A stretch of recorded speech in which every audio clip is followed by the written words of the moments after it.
मुल्क पर हुकूमत करने वाला जब दिलों पर हुकूमत करने लगे तो क्या कहना चाहिए। नेता जब जनता का हीरो बन जाए, जिसकी लोकप्रियता सिल्वर स्क्रीन के सितारों को पीछे छोड़ दे।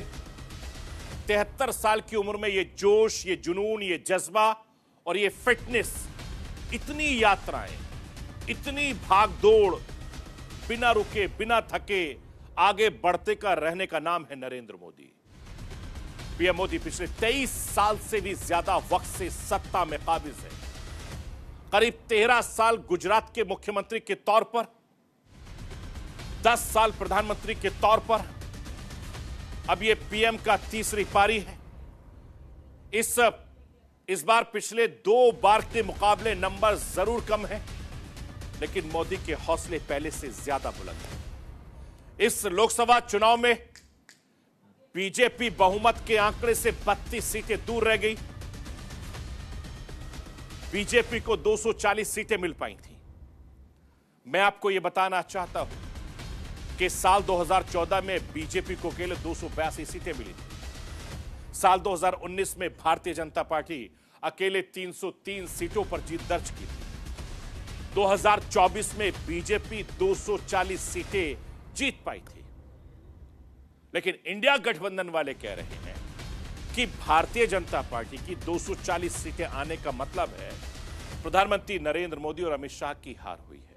लेकिन नरेंद्र मोदी ने इसका जवाब भी अपने अंदाज में दिया। एनडीए की बैठक में पीएम मोदी ने साफ कह दिया, ना हम हारे थे ना हारे हैं।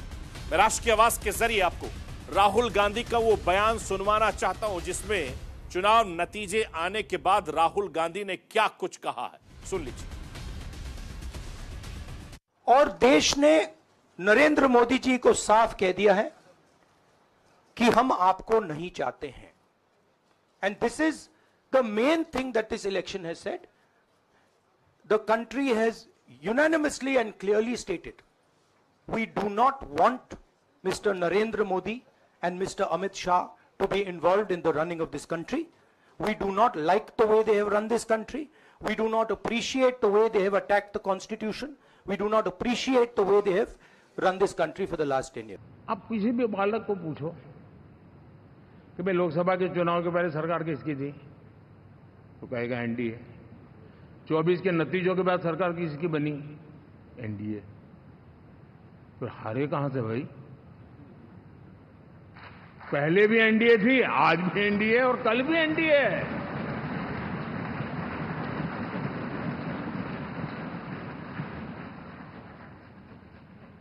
आप सोचिए 10 साल बाद भी कांग्रेस 100 के आंकड़े को नहीं छू पाई।